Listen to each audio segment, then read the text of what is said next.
Hello and welcome to SWIMFANS. This is SWIMFANS Bloodbath. Okay, this is your horror block for the year. I am your co-host. What have they done to Ellen Burstyn's hair? I'm Josh McKenzie. I'm Hulk Hogan is in here with us. Would you like to leave a message? I'll be sure that he gets it. Greg Neeson. And I'm Jennifer Hawking. Now kindly undo these straps.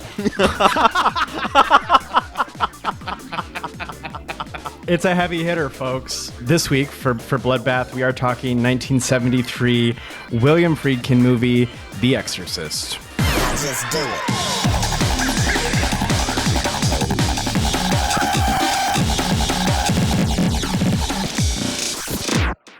Okay, so if you haven't seen The Exorcist somehow, the movie begins with Father Marin, who is a priest. He is working to like excavate artifacts at like archaeological digs. He's in the Middle East.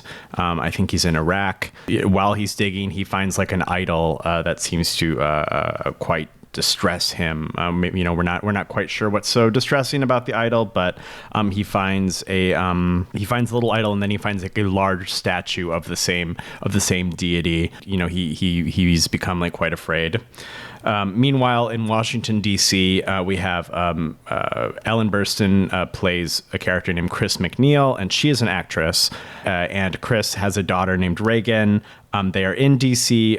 Working on a movie. So they're living in like a rented house while Chris works on this film. And then meanwhile, we have a priest by the name of Father Karras, who, although he lives in D.C., his mother lives in New York. So he goes back and forth to sort of like help take care of her. Although importantly, he is not there with her. We know that Karras was like a former boxer, and that he's sort of been having like a crisis of faith. Like he's like maybe no longer quite buying the priest lifestyle, the Catholic Jewish, not part of it, no longer feeding it. So like he sort of like confides to like other priests that he's going through this. Reagan, meanwhile, like begins to get kind of sicker. Like she tells her mother about like her like imaginary friend, Captain Howdy. We find out that she's been playing with a Ouija board. And she begins to feel like unwell. She complains of her bed shaking, her inability to sleep. And this sort of all comes to a head when Chris is having like a party. And Reagan comes downstairs and just like urinates on the floor, telling like a priest at this party that he's gonna die. So somewhere in here, Karras's mother dies, and he's feeling quite a bit of guilt about having not been there with her. Like again, she's in New York while he's in DC, so he feels quite a lot of guilt about not being there for her, which sort of comes into play later. Chris is doing everything she can for Reagan. They're running all sorts of tests on her. They think at first she has some sort of lesion on her brain, but she doesn't have any lesions. So they're like, oh, maybe it's psychological, but like none of their like psychological like screenings to try to nail down the disorder are working. So finally, eventually a bunch of doctors are like, are you religious? Do you want to try to exorcise your daughter? And she's obviously like, what the hell are you saying to me? And they're like, even if you're not religious, sort of like the spiritual shock of an exorcism can still, in sort of like a, I guess, dream logic kind of way, help get through sort of acute mental episodes. So that's the idea here. Meanwhile, Reagan's symptoms go from like weird to like a supernatural, right? Like she does. You've seen the head spinning around. You've seen the projectile vomiting. You've seen.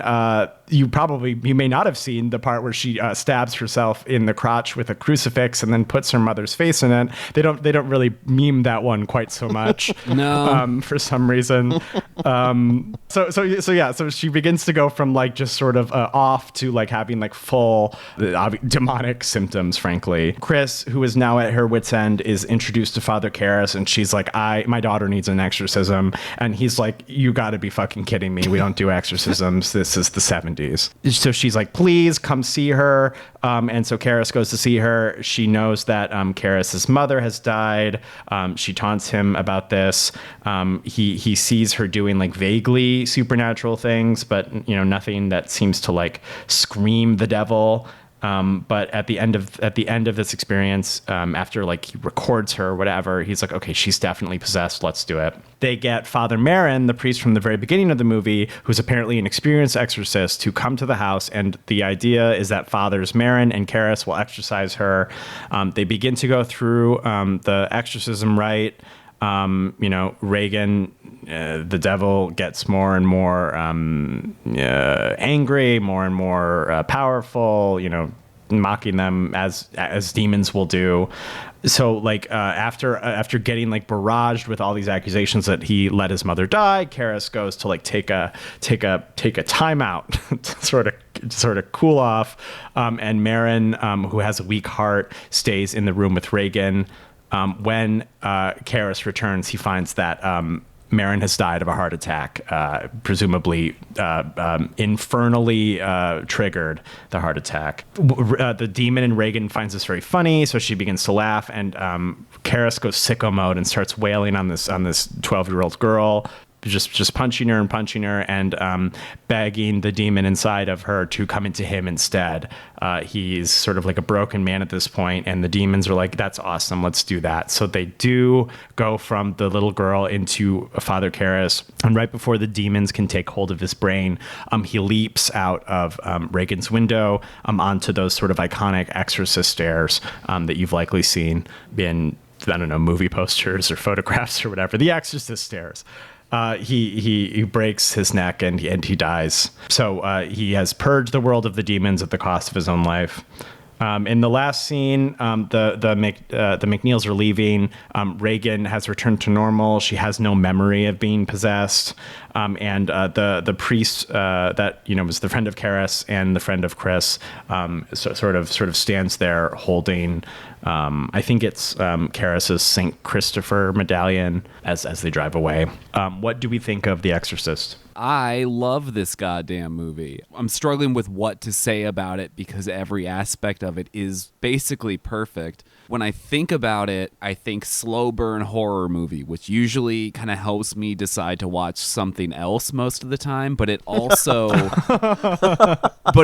kind of works in the movie's favor because every time I actually sit down to watch it, it's so engrossing and I leave so impressed. It keeps it as like this thing to be rediscovered every time I watch it. Especially like the slow burn in here is so wonderful. Realism is the key factor in this. It's really well grounded in reality, which makes it so effective. The medical testing that Reagan goes through just looks so horrible. It hits me on like a really visceral level, and they do such a great job of like making the idea of an exorcism seem extreme and outdated. It just feels like such a long shot, and then once also they're in the ritual, it feels so powerless in the face of true evil. That all meshes really well with like Karras's faith lapsing, like who hasn't kind of like fallen out with the thing that they believed was their calling, and like to like weave all of this into like a horror movie is like really fucking impressive, man.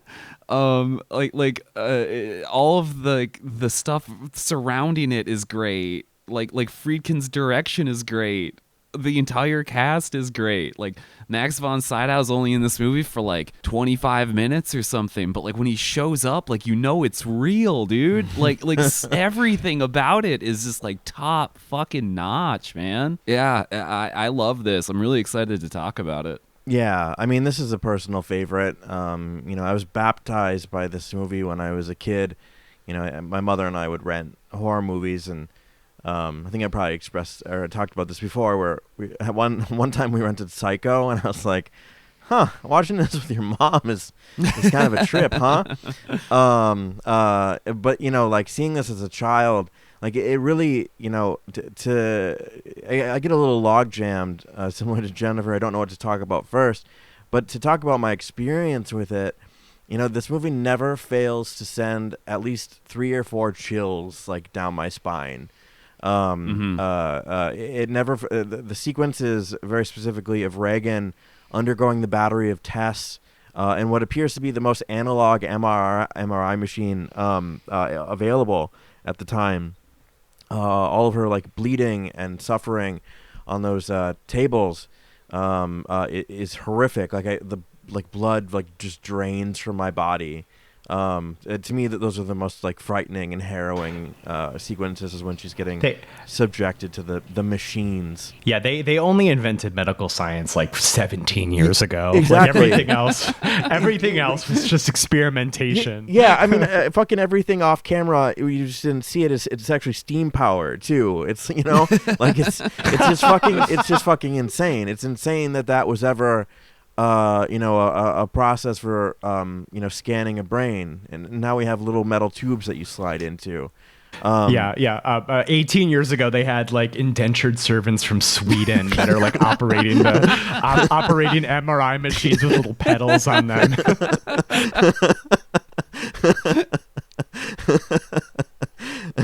And it's just I mean, the movie is again top to bottom, it's fantastic. And you have two of the world's two of America's, I guess the world's as well, two of America's most insane white guys, William Friedkin and William Peter Blatty, who of course wrote this and wrote other texts on demonic possession and other fiction, and did the Ninth Configuration and Exorcist 3, which he wrote and directed. And from Blatty's perspective, that this movie was, intended to be, showing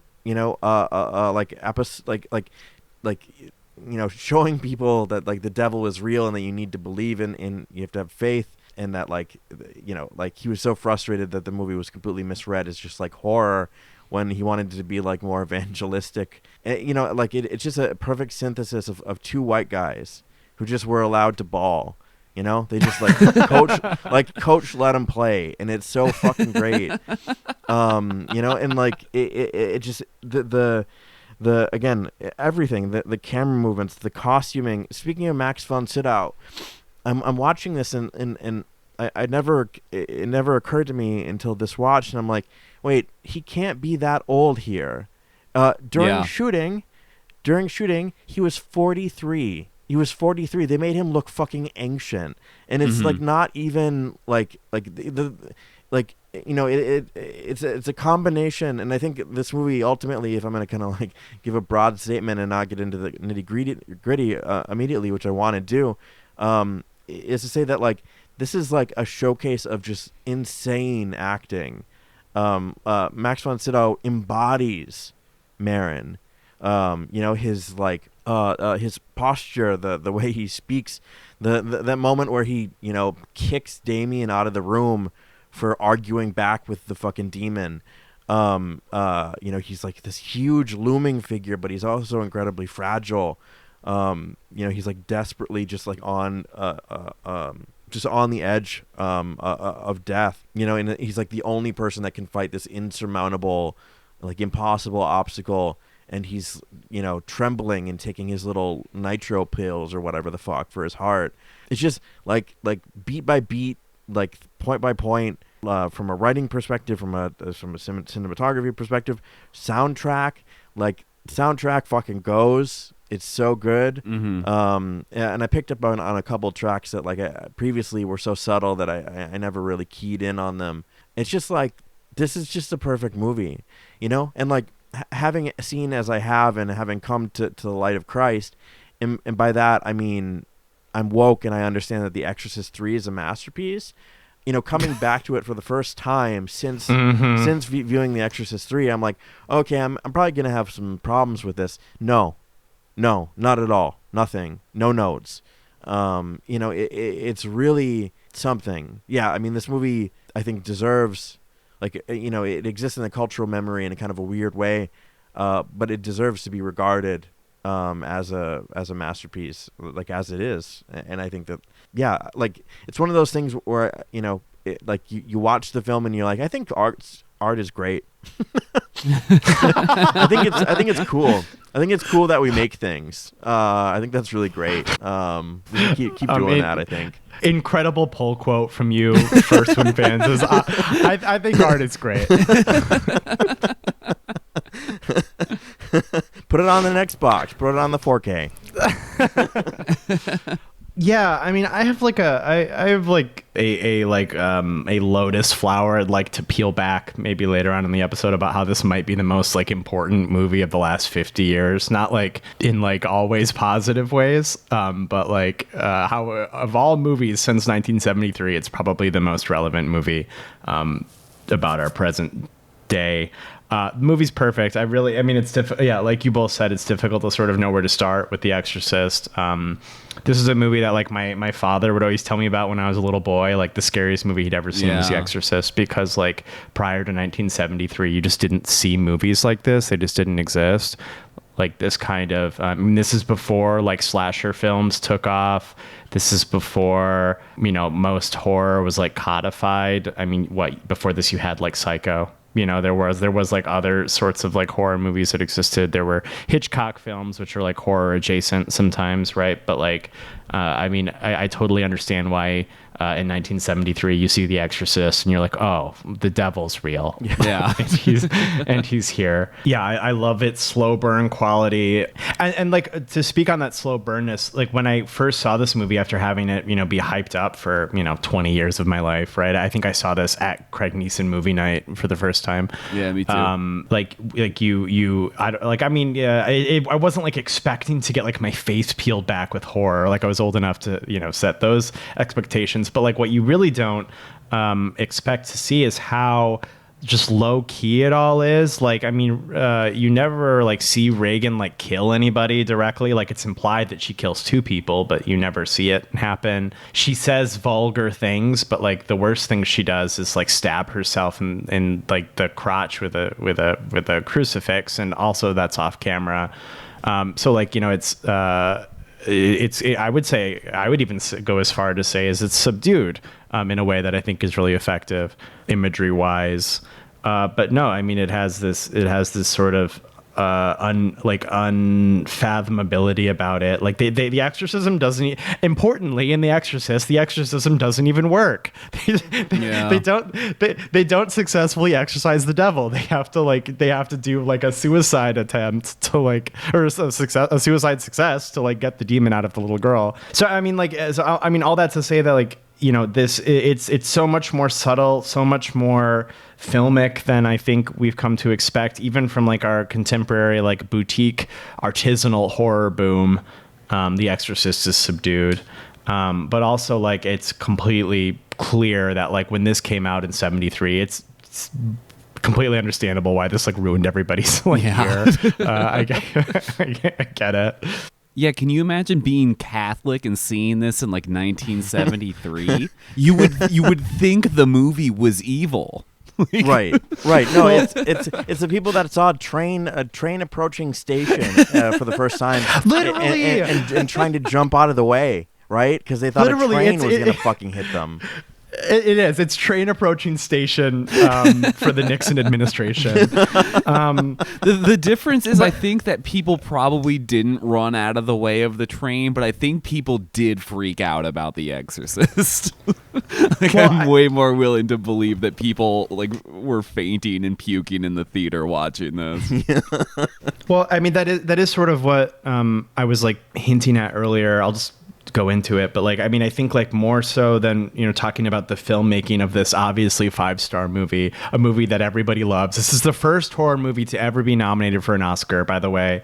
So like, I mean, nobody needs to shout about the pedigree of The Exorcist, but like, I do think like this movie in particular, more so than any other movie, just by its reputation and by its content, is like sort of indirectly how you get to 2025 in America, because, you know, The Exorcist is cited as a direct ancestor of the Satanic Panic that would come like a decade after this. Mm-hmm. If you're not familiar, in America in the 80s through the 90s, there was a wave of these insane allegations of satanic ritual abuse, of like satanic cults everywhere in America. Every crime from the 70s for like 20 years was blamed on satanic cults, like somewhere down the line. A lot of them are quite famous crimes that you may have heard of. The idea of the devil as like a guy who is there to like ruin your life didn't really exist and no, I say this because it's really hard to believe. Like having like grown up in the 2000s, the idea of like the devil as a guy who like shows up to like ruin your life and do evil to you was not in American society. Like when they are talking about how like, oh, nobody does exorcisms anymore because it's the 70s, like they are being so for fucking real, because the devil was like a concept prior to this. And then obviously, people found that they could like grift and use this to exercise cruelty onto people. So this movie, Rosemary's Baby and The Omen, are cited as like the movies that like was sort of the cultural kindling that let the satanic panic take hold. And so what was happening was there was all of these accusations of satanic ritual abuse, all of them outrageous, all of them ridiculous. It was like there was a famous book called Michelle Remembers, which is a fake huckster claims about the hypnotic regression of a woman who is claimed to be like had every horrible thing done to her by a satanic cult. None of it was real. None of it happened. A lot of it was like scenes from these movies that I just talked about that were transposed into this sort of thing. But this had really real consequences for people. People went to prison for like 20 years over claims of satanic ritual abuse. People had their lives ruined. There are any number of famous murder cases that I'm not going to go into here where like, this was the basis for prosecution, which is crazy to think that even in this movie, they're like, how could that be so? And then what we're experiencing now is the Satanic Panic 2, except for now it's Democrats instead of the devil, but the devil is in the Democrats, right? So like when they're eating the adrenochrome, that's the devil in Hillary Clinton that's eating the adrenochrome. It's how you get to QAnon. It's how you get to sort of the current like heightened like fake hyper specialized reality that everybody has to live in now. Nothing's where like everybody has their own right this sort of hyper normalization, and like all of what I just said to say that like I don't think we would be here without The Exorcist, and that's not Friedkin's fault, but it is a testament to the fucking power of movie making, that it can change the way that something as like ever present of a concept, thousands and thousands and thousands of people in history have been killed in the name of Christianity. The devil's the bad guy in Christianity, but we're like, okay, we're enlightened and we're over that. But The Exorcist like brought it all back. When this movie came out, exorcisms didn't happen. They didn't exist. That was like a funny thing that used to happen, like witch burnings. Exorcisms were like that. Now, every year in 2025, there are more exorcisms than there were the year previous. Exorcisms are like on an exponential growth. They're on the rise. It's like insane that like it's insane to watch this movie and they're like, oh, that's not a real thing. What are you fucking talking about? Get your daughter a doctor. And it was like, and it was really sad how like quaint that felt. Yeah. Yeah. Like now it's like, oh, your daughter went to a doctor. You're a pedophile. You should definitely be drinking horse paste. That's actually the proper way to cure any sort of, and that's just like going on Instagram, right? Like I'm not even really exaggerating. That's just logging 100%, on, man. And I want to live in The Exorcist. I want to go back. No, that's totally right. Like when I saw this for the first time at Craig's, there was the line of like, you want to do an exorcism? What do you like? He doesn't say this exactly, but like, what are you, fucking stupid? Like, what year do you think it is?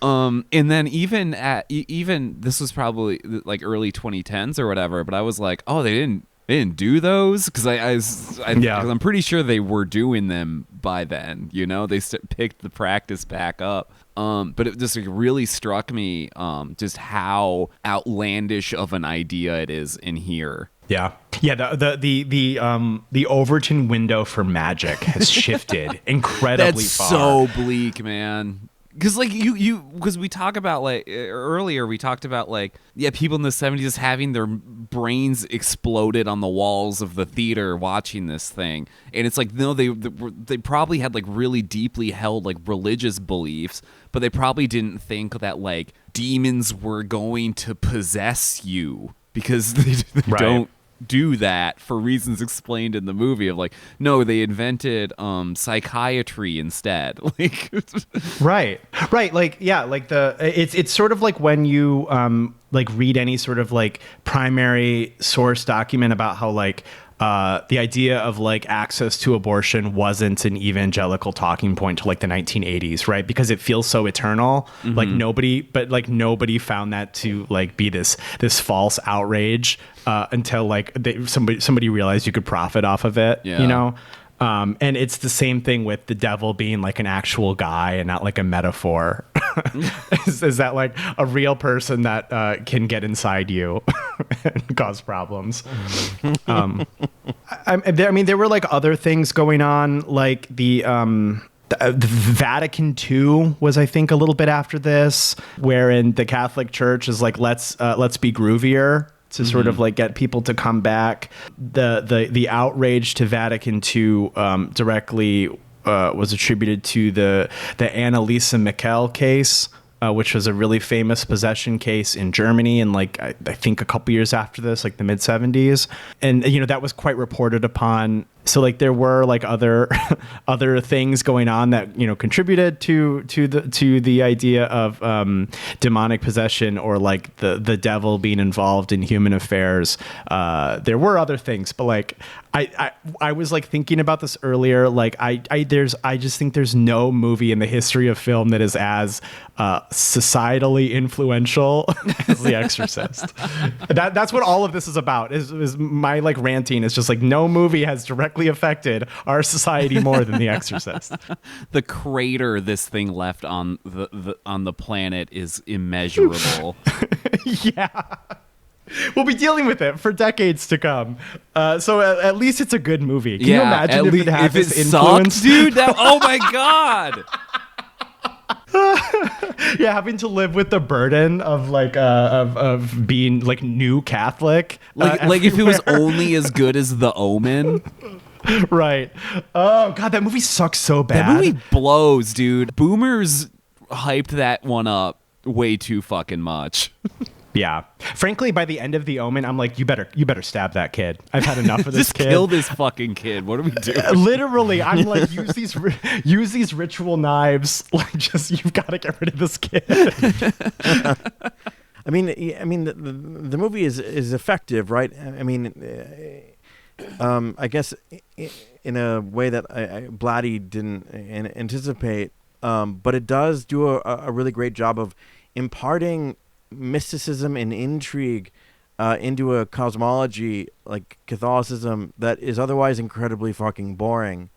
You know, like the rituals and the rites and so on are they're dumb. But these rituals and these rites are like fucking cool, right? Like there's a flattening that happens when, you know, you have a white guy, you open up to Father Marin in northern Iraq, and he's scratching around the dirt for demons, you know, which of course, if they're going to be anywhere, they're going to be in northern Iraq, right? So that like really auspicious like northern Iraq versus Georgetown, Washington, D.C. thing is pretty fucking crazy. And, you know, it makes me like think like, what did William Friedkin know and when did he know it?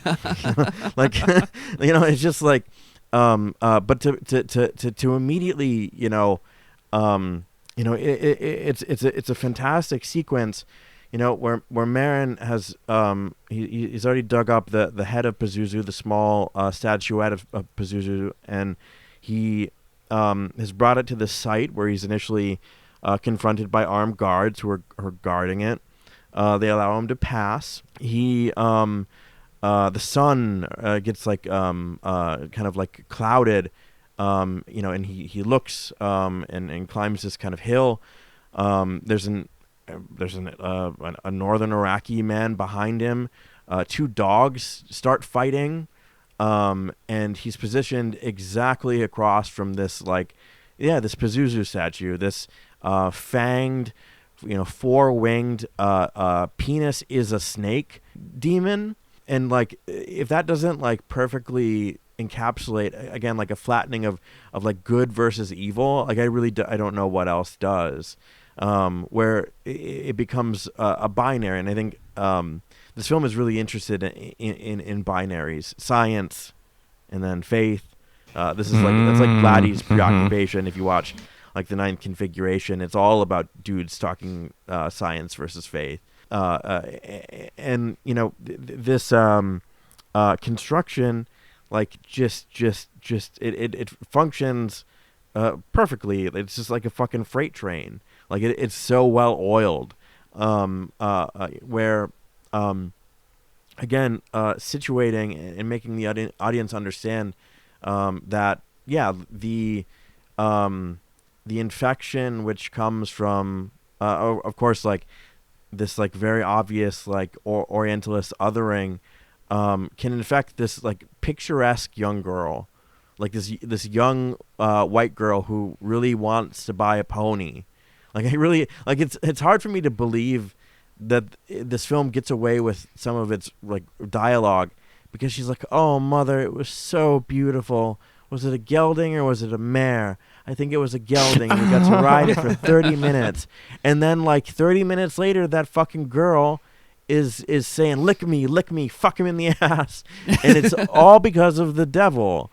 And that's, so Blatty's intent, and this is one of the points of friction that he had with the reception, is that no, he's like, no, this isn't the devil, even though Reagan like falsely claims to be the devil. Reagan is actually possessed by some kind of lesser demon, Pazuzu. And like, but that kind of like through line of, mystical, Middle Eastern, horror, evil embedded in the dirt, in the kind of like, in the substrate that makes up like a society like that. Like that's a place where like the battle between like good and evil. I mean, the movie also like does little mentions of that. Like, even the doctors are like, yeah, so this happens like exorcisms and so on happen a lot in like Africa. Like it's a not uncommon practice. People on missions and so on. That like over there, and over there is a vague over there. Over there is pregnant with the battle between good and evil is allowed to thrive. And over here, we've become secular. We've become much like the mother in the film, where we're irreligious. We don't really believe in anything until it's too late. Until the worst has already kicked in the door. So that idea of creating a fear, again, of infection, of possession, of having your body invaded by another, like a foreign entity, is really, I mean, it's rotten. I mean, it's rotten, but it's like a deeply effective thing, because I think it speaks to like even if it's a however you want to call it, if it's a secular fear, a religious fear, we all fear like contamination, on some level of impurity,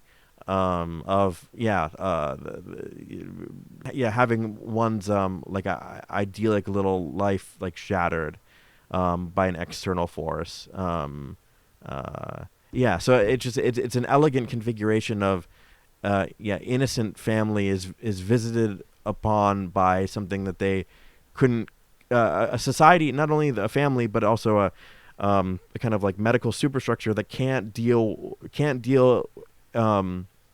at all with anything beyond like it's like little contained bubble. It's elegant, but it's nefarious. Yeah, I really like what you said about just sort of the vision of like America in this movie as like a post faith society, more or less. Yeah.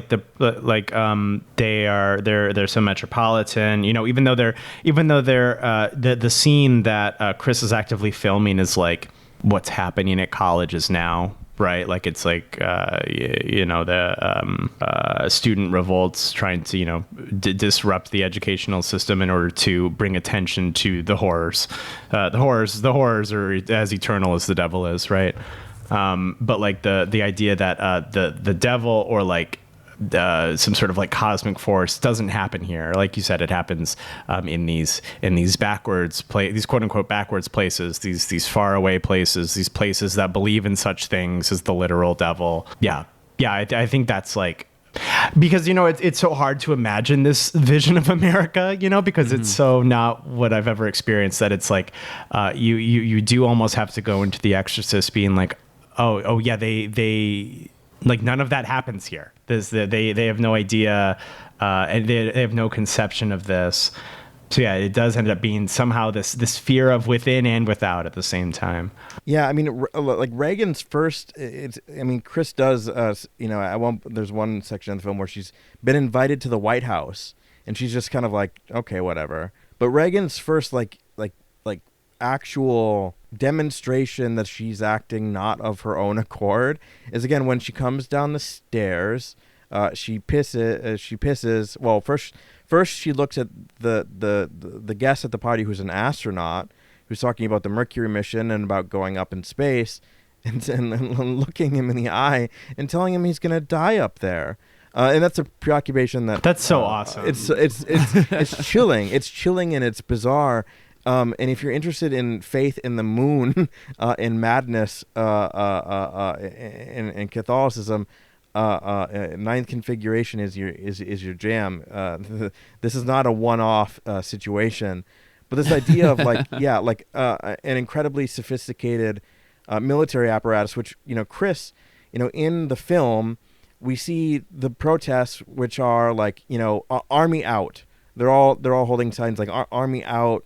This like the student kind of conflict between like troops on campus and but even Chris kind of admits that like the film that she's making is, what does she say? It's Disney-fied Ho Chi Minh. That's what she is. That's the figure. That's the figure that she occupies in the film. She's a Disney-fied Ho Chi Minh. So she's like this, like like polite, affable, revolutionary who's like gonna whatever do some kind of Steven Spielberg The Post thing. It's like these like little like, I mean, it's not these things all these things like cumulatively, and that's the thing about like everything in this movie being like so valuable and having been given like life is like the cop matters because he's caught up in a world of fiction, but he's also tasked in his day-to-day life with solving crimes. Chris is an actress that's like performing this role, but Chris is also in a kind of meta way, like she's performing. That's the thing when you bring like a film into a film, where it's like she's an actress and she's acting on set, but then it cuts and then she goes home, and in this like kind of meta way, her being an actress, it provides for a kind of a realism, a kind of like, and I think the camera does this too, where everything feels very naturalistic. It feels like we're not watching like a constructed narrative film so much as we're watching like a documentary at points. It's just Right. like shot in that style, and I guess just like all the cumulative like pieces just like turn the screw, and they turn it until Reagan is levitating off the bed, and the film has eschewed any kind of like doubt over anything other than the good evil binary. Yeah, It's like how The Conjuring ends. Like, The Conjuring is really fascinating because like it didn't have to end with a title card that it ended with. It's like, it's something like the devil is real. You need to believe in him because this is an ongoing I don't remember it exactly, but it's like believe in the devil is essentially the message. This is a real battle that's fought every day. And this movie does it without having to say it because The Conjuring just comes out and says things, which, it's just the mark of a lesser film. But like, the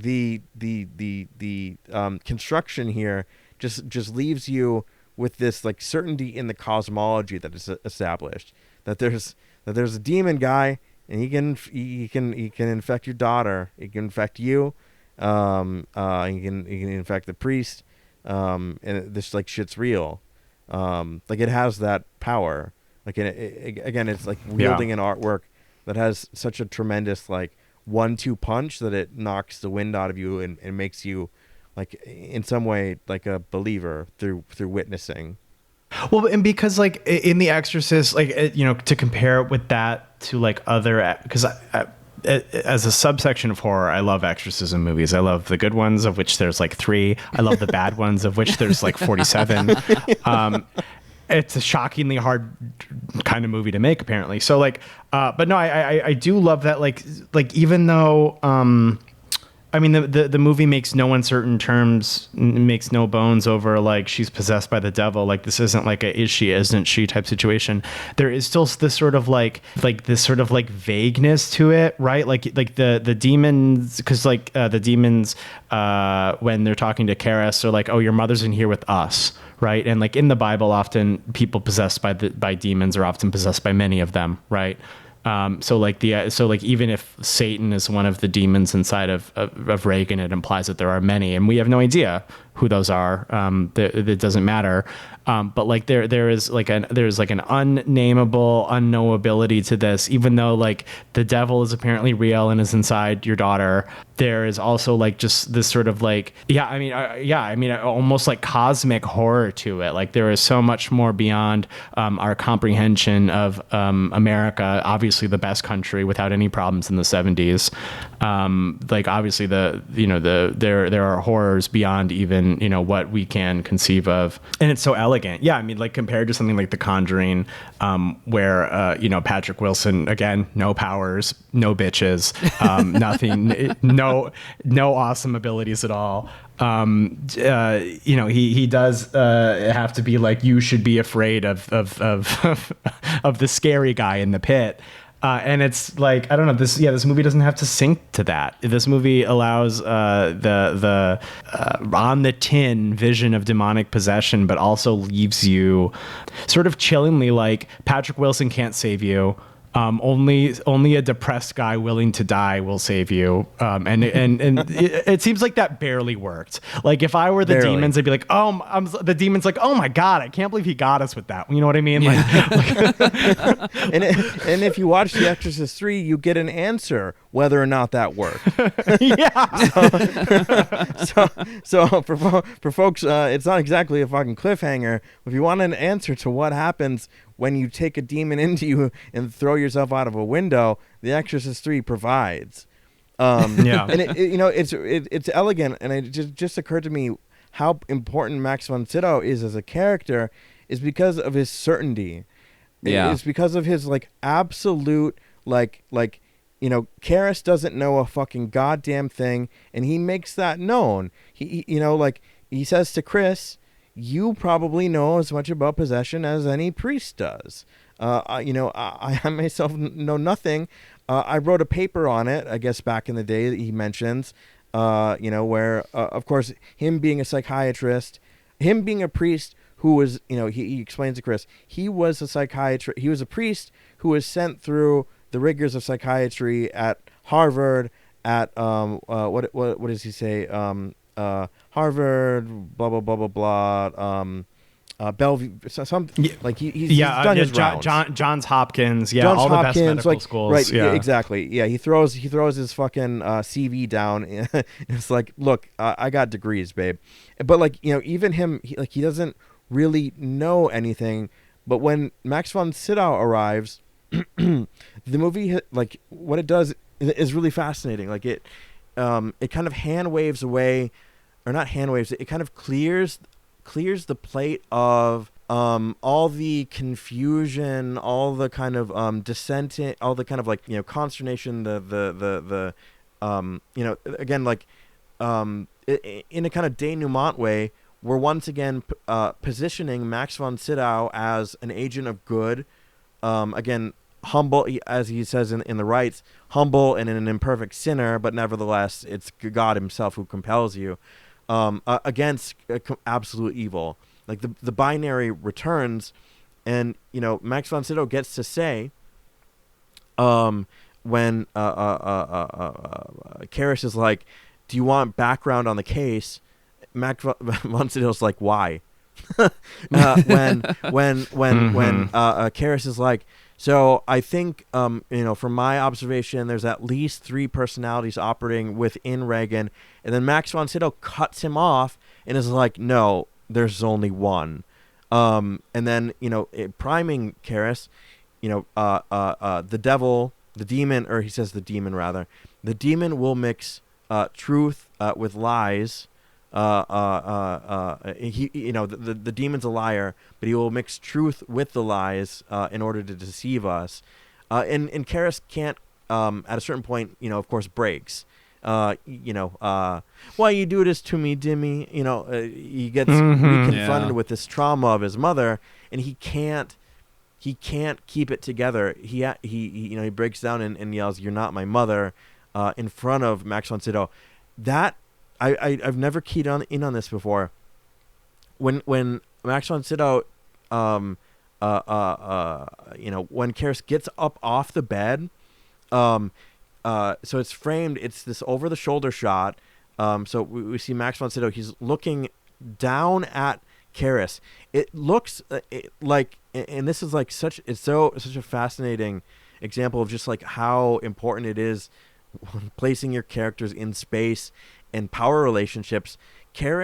Marin is like 8 feet fucking tall. He's like looming over Karras, and like Karras is like this chastised little. He's boy. like a little manlet. Yeah. He's a little boy who's been chastised and sent to the principal's office to go sit, in the lobby until Chris is like, "Is she gonna die?" To which he doesn't really reply. He says no, but he gets up wordlessly and then walks back into the room to find Marin dead. Having, I guess in that moment, I feel like he's decided in some way to do whatever he has to do up there to make sure that it doesn't happen, right? The man who's like conflicted about his faith. I've maybe lost it. I did this, my mother met like a really untimely and really fucking fucked up end.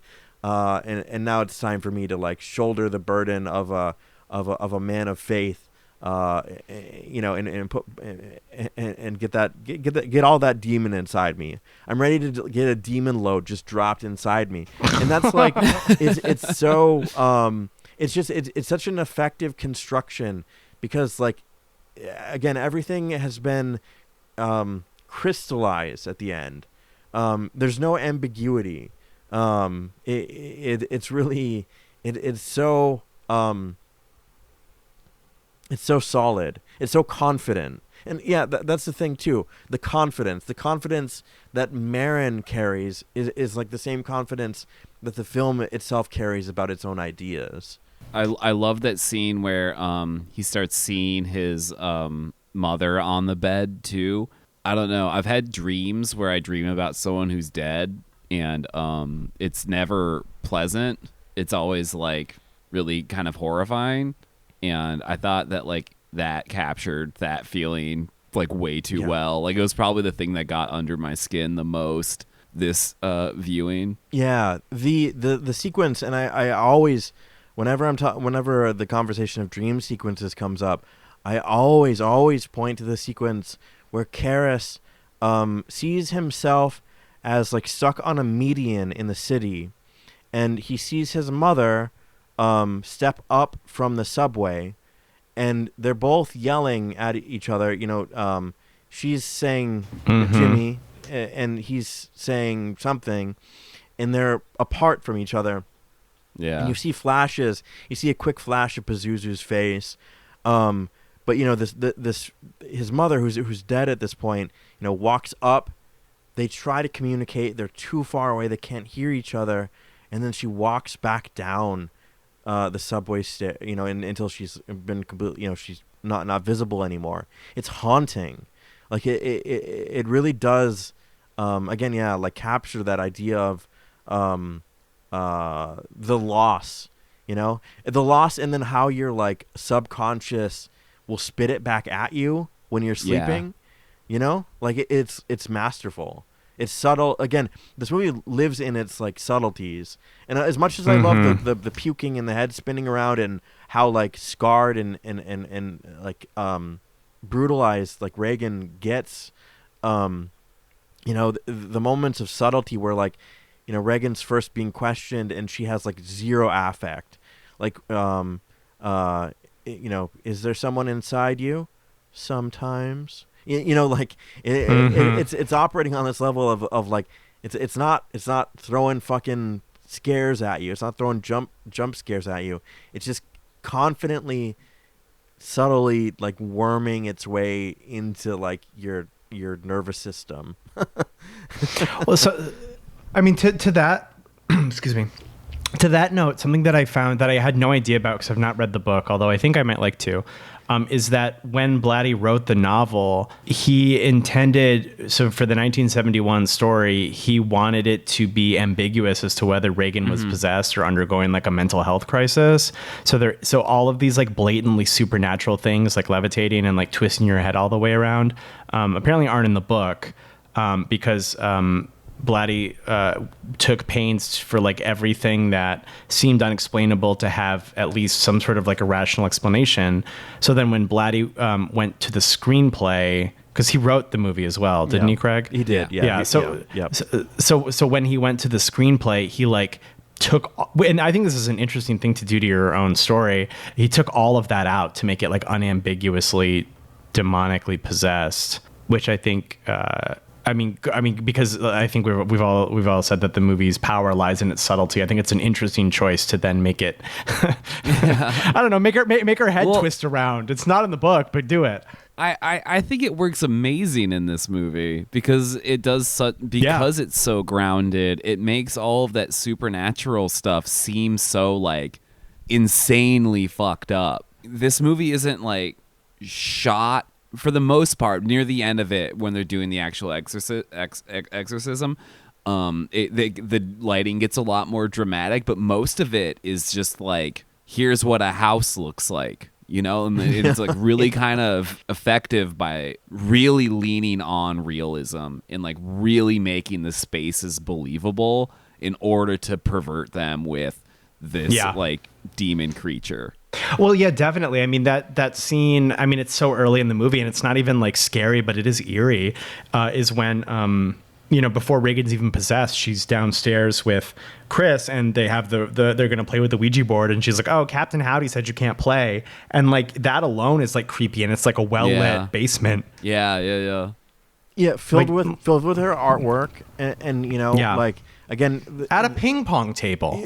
Exactly. And it's and we've established that like this is like before she has Chris has a meltdown on the phone trying to reach Regan's father on her birthday, but we've established that they have like the most sublime parent-child relationship on the planet. which maybe literally which maybe gets a little like. There is something fascinating that I don't know quite what to make of with, Chris kind of turning on a dime and, there's that specter of like the absentee father, the father who does not care about Regan, doesn't provide for or care about her, and Chris obviously not being happy with that. To the point where she's abusing an operator because the operator can't connect her magically to the shithead father's like Italian bedroom where he's doing coke, you know, where Reagan's like listening in, and like there is something odd about that. Like they live this idyllic life, and then Chris has a really brutal meltdown on the phone, and Reagan like gets to listen in on it in the way that a child listens in on parents fighting or going through things that they're trying to hide from a child, right? Like I don't know, it's also quotidian, right? It's also, the detective really wants someone to come see a fucking movie with him, right? Yeah. Dude, that guy's just so lonely. Yeah, he's so fucking lonely, dude. I like if there's one character I relate to that isn't Pazuzu, it's certainly the fucking detective.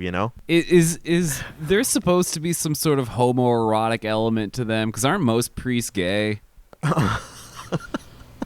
Well, who could say? I'm asking you. I've seen the documents. I have reason to believe that you're probably right. I mean, I don't get anything homoerotic out of this movie. There is an alternate ending where instead of the priest, the friend priest that we see walking, he doesn't just look at the stairs and then walk away and then the film cuts.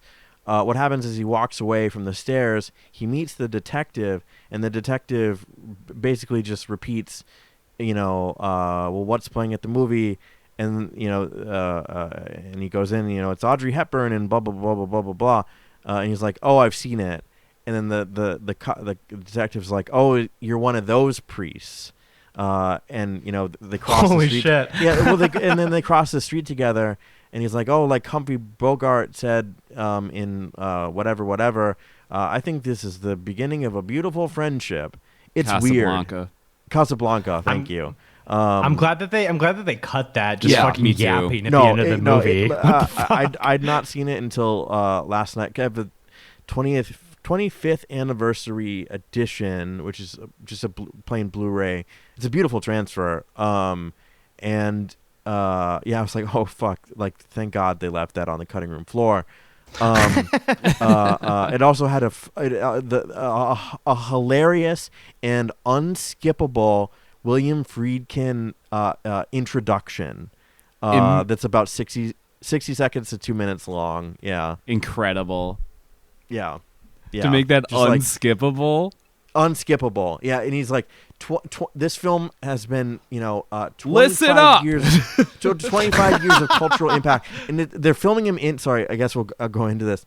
So you fire it up, you immediately get this 4x3. It looks like it was fucking shot on just like a home grade camcorder. It's almost as though he fucking did it himself, and like you're seeing his like the interior of his. I guess it looks like his house. This fucking mansion, which is just like a little bit too garish to be livable, and like I'm not gonna go anywhere. Exactly, and he's just like he's talking about the film as though he's not made it, but like this. He's telling us, and I'm like desperately trying to skip it because I'm watching it with my girlfriend who had not seen it at all. You're just slamming the remote. I don't want him to be talking. I don't want him to be framing his own fucking artwork before I experience it. Like, shut the fuck up. And like we went back after, and it's like, yeah, this film shows the conflict between science and the world of faith, and like Friedkin in really like no uncertain terms is like, but the faith part is real, and the impact of this movie is just incredible. It's like one of the best. It's fucking great, and it is great. It's like a shot of him talking. He's standing, and then it cuts to one of those shots of someone fake sitting down to talk to you again, like a drug PSA. It's fucking great. It's really pretty blissful. Willie is such a menace. I miss him so much, man. When not all of his movies are perfect, right? We've talked about most of the perfect ones, but we haven't talked about I don't know, like the fucking Brink's Job or whatever. But like when he's on, man, there's just fucking no one like him. Yeah, one of the greats. Fuck, man. One of our iconic freaks of all time. Yeah. And his favorite movie was Jade. That's a good movie. What can you say about it? What can you say about how perfect of a movie Jade was? Yeah, I think my last thing I have to say about The Exorcist and The Exorcist 3 is that it's this is again not about the movies, but about their strange cultural legacy. That they both like involved serial killers, I think is odd. Most movies don't involve serial killers at all. So it is strange that like two Exorcist movies have tangential alleged. Well, okay, so for The Exorcist 3, the Gainesville Ripper took his name from the Gemini Killer because he saw Exorcist 3 and really liked Exorcist 3. Didn't Jeffrey Dahmer show Exorcist 3 to some of his victims? I think a lot of serial killers really like Exorcist 3, so Craig and I are on notice. Yeah, I haven't seen it. I own the 4K of it, but I haven't watched it yet. I volunteered for the list. They didn't have to put me on it. Yeah, Craig was the first person to actually request admission to the list. But the thing stop with gatekeeping the Exorcist 3 serial killer list.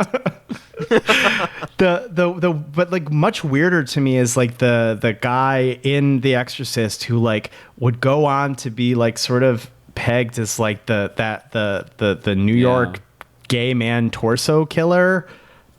He's I guess like one of the radiologists during the medical nightmare scenes. Yeah, I think he did do a murder, but then somehow the cops are like he also did all these torso murders.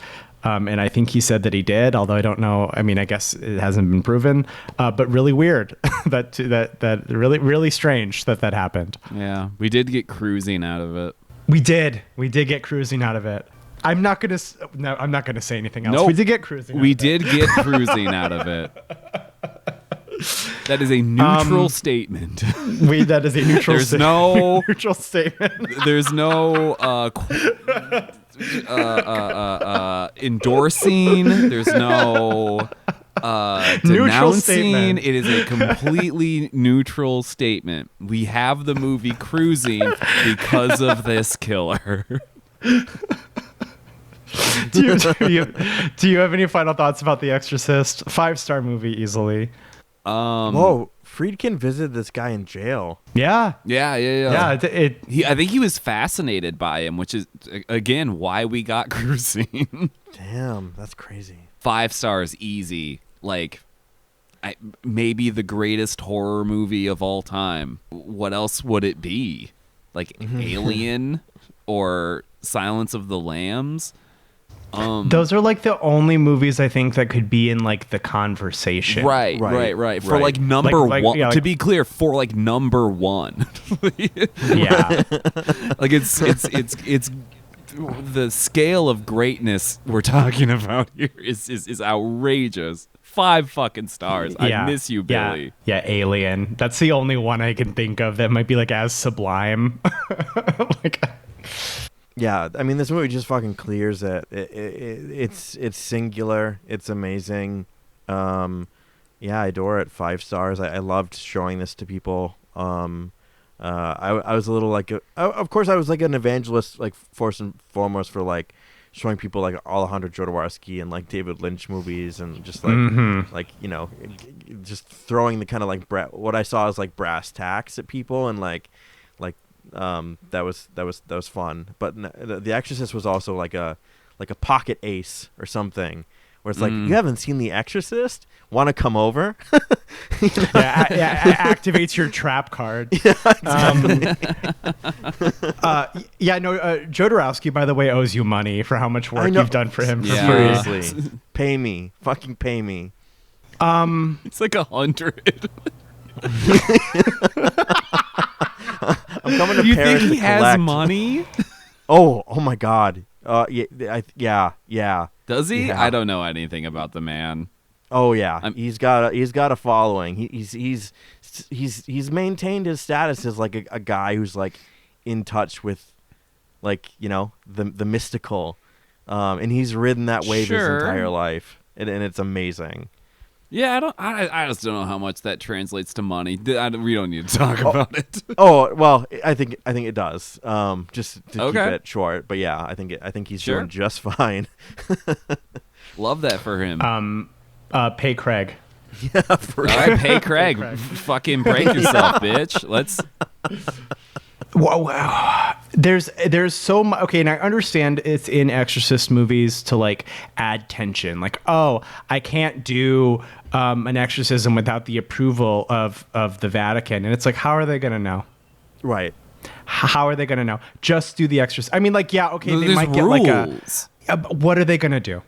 What, defrock you for furthering the mission of Catholicism? They should be thanking you. Yeah, that's one of the more frustrating things about Patrick Wilson's character in the Conjuring series, where it's like, yeah, like I technically know how to do it, but I can't do it, and it's like, dude, just fucking do it. No, don't get me started. He's not even a priest. Yeah, They exactly. can't even do anything to him. They can't, he can't lose his crock. He's not a priest. He's a fucking contractor. He's fucking. Yes, they're he's a gonna freelancer. 1099 his ass. Like he's He's a goddamn scab. Yeah, but that okay because like at least Father Karras could lose his priest job, I guess. Yeah. Ed Warren is not going to lose his job because he's not employed with the Catholic Church. He that drives me up Maybe the you gotta fucking like wall. run it upstairs first. I don't know. like run it up to the big guy. He doesn't know any spells. He doesn't do freelance exorcisms. It's pathetic. You ever try to do an Who's he trying exorcism to without impress? without God's knowledge of it? Well, because that led me down another thought, and I'm like, oh, that would mean that the Pope would be the strongest exorcist. No, false. The Pope is appointed by men. So there would have to be just a random priest who's the best exorcist, and we have no way of knowing who it is. Only God would know whose faith is the most pure. Right. And it has nothing to do with his space in the Catholic Church. he's got a fucking ladder. He's got everyone's kill versus death ratio, and he can see it. Right. You know? He's right. got the stats. Because if you're watching Conclave, if you're watching Conclave, Stanley Tucci is not the guy you want at your exorcism. I don't care. Yeah, that dude's running for the door. You know, that dude's like only in it to save himself. Yeah, you don't want the lib priest if you're possessed by the devil.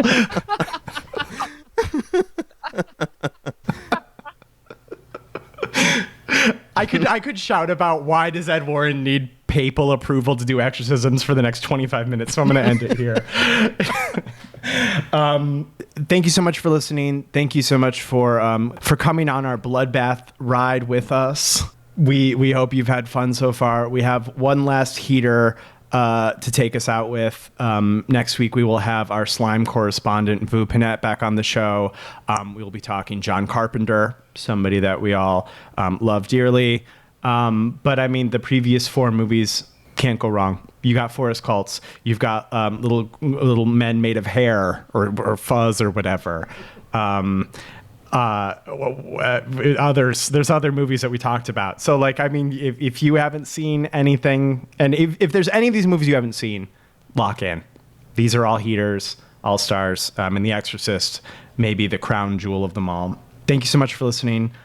You can find the show wherever you listen. So Spotify, Apple Podcast, YouTube, wherever you listen, please rate, please subscribe, please leave a comment, leave a review. Send us in a question. Yeah, I don't know, just interact with the show there. You can also find the show on all the social medias. So that is Blue Sky, Letterboxd, Instagram. That's user SWIMFANS pod. Give us a follow on the social media platforms. And we have a Patreon, patreon.com/SWIMFANS. If you want to get all the behind the scenes stuff, behind the scenes, by which I mean all the stuff that is in a mainline SWIMFANS episode. For instance, I just talked about the Rocky Horror Picture Show with British people. What's not to love? Yeah, thank you to all the patrons. For as low as $1 a month, you too can become a patron. You can find me on all the socials. That's user Amons, AMONNS, Twitter, Blue Sky, Letterboxd, Instagram, whatever.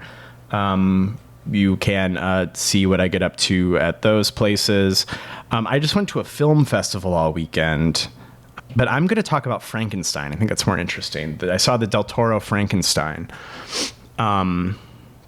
I liked it. I was worried because I really hated Del Toro's Pinocchio. Like I thought that movie was garbage. Yep. But I felt that we were back to wanting to like fuck a fish guy. Oh, thank God.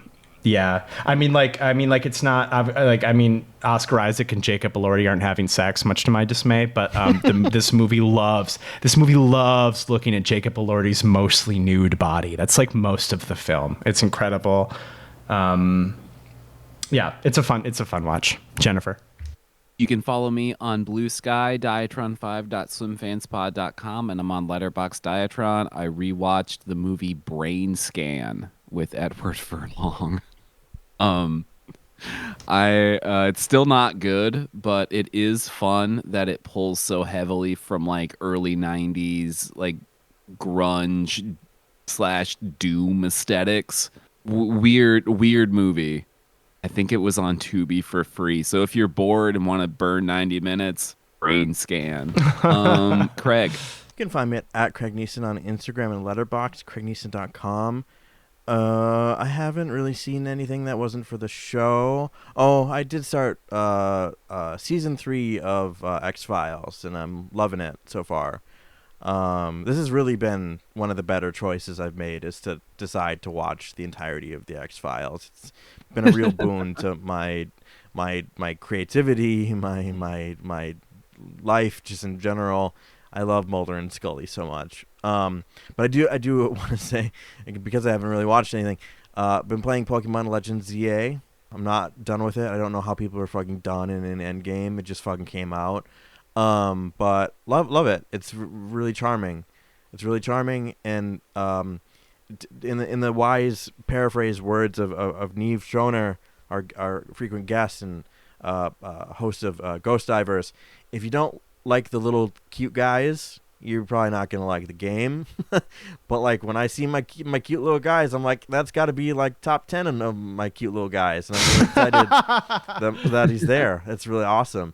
So my brain gets tickled by these things, and Mega Evolution was always my favorite gimmick. So we are so fucking back, baby. We need to talk about it because I'm also playing. Nice. Friends of the show, Addie and T, got together and bought me the copy of the game. Very nice of them. Yeah.